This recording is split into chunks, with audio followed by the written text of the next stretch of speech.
Nobody knew that I'm the kid on You Don't Know Me.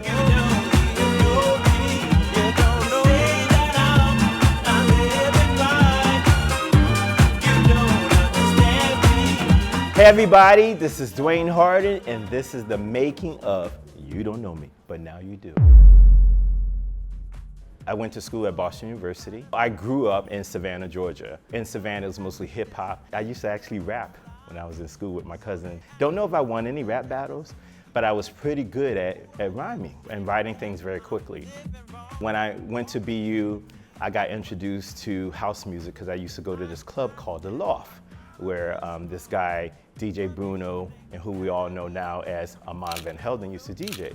I would go, and as Armand was DJing, I would just make up songs and just sing over top of his records. And then one day he was like, who's this kid that keeps singing over my records? And that's how I met Armand Van Helden. Armand was like, hey, you could sing and we should do a record. Now this is before he started blowing up and doing records on Strictly Rhythm, even the X-Mix stuff he was doing then. And I was like, no, but we went out every night. My mom doesn't know this, but I literally partied with Armand and the whole crew like every night. I don't know how I graduated from Boston University, but thank God I did. The week of my graduation, my brother died. When my brother passed away, as we were going through his personal things, I found this cassette tape called World of Dreams. My brother was a starving artist. He could sing, act, and dance. I'm the computer guy. I'm not a singer. Armand, we're not doing a record. But after I found my brother's tape, I said the world deserves to hear my brother's song. After I graduated, I moved to New York City, and Armand was living in Times Square, smack dead in the middle of Times Square, and I worked at UPS. I went to Sam Ash and I spent 15 grand on music equipment. And my thought was, I'm gonna spend this 15 grand and get my brother's song recorded. The next time he asked me to do a record, I said yes, because I had spent that 15 grand. I wanted to get my money back. So I go over to his house one night. He pulled out one disco loop and played, and I said, no, that's not it. I'm not feeling that.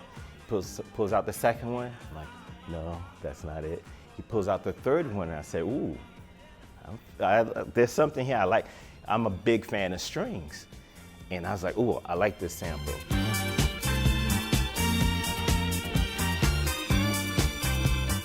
And Armand put the sample in on loop. And he went to dinner with his girlfriend. At the time, I write the song in 15 minutes.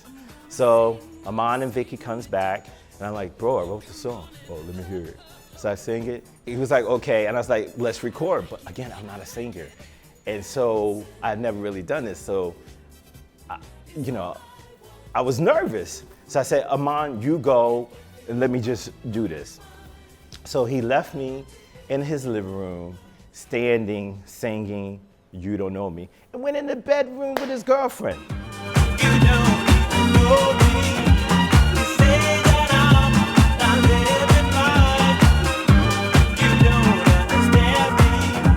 So why do you judge my life? It's 4:30 in the morning. Armand comes out of the room, he sits down at the computer, and he listens. Cool. That was it. I made that song. Didn't hear it, nothing. And I had went to play pool, and I see this guy. I'm like, you look familiar. I know you from somewhere. It's like, yeah, we worked beside each other for 4 years at Boston University. His name was Moses Modesto. Moses is like, I've been classically trained on the piano since I was 5 years old. I learned from Armand that if you want to be in the music business, you need to go to something that's called the Winter Music Conference.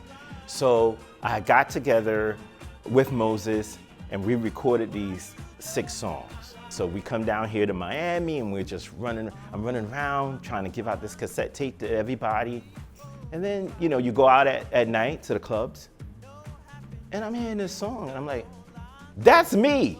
And everybody's running around. Oh my God, have you heard the new Armand Van Helden song? Nobody knew that I'm the kid on You Don't Know Me. You don't know me.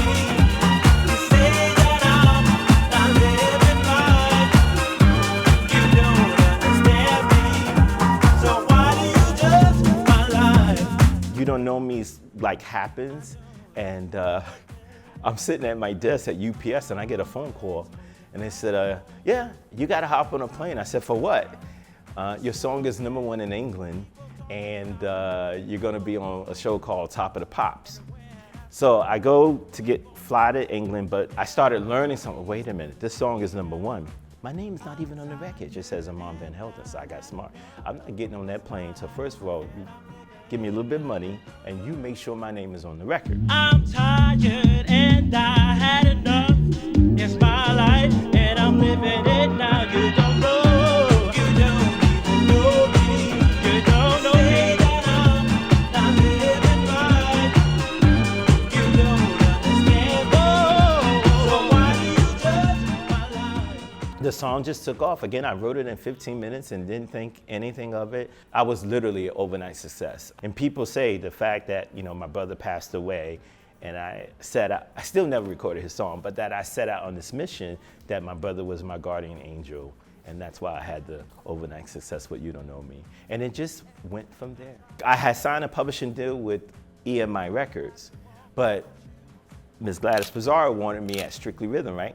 I had 2 publishing deals at the same time, which is now I know is kind of weird.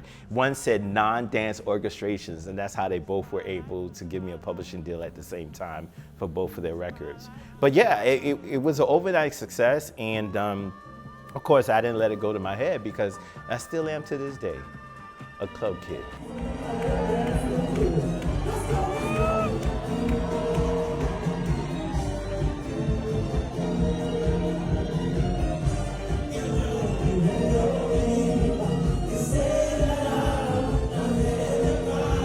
The Winter Music Conference, after the record goes #1, I come to Miami and I'm performing, and this girl comes up to me and she's just wailing, she's crying. And when I see somebody cry, I just start crying. And she was like, I'm meeting the guy that saved my life.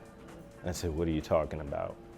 She said, I had the knife in my hand. I was in the bathroom and your song came on the radio. And I put the knife down. And from that moment on, I said, no matter how bad the business gets, I have to still create music because music is healing. And I don't know who out there, what I create is going to touch them, move and touch and inspire them in any type of way. And so that's basically it, the story of You Don't Know Me, overnight success.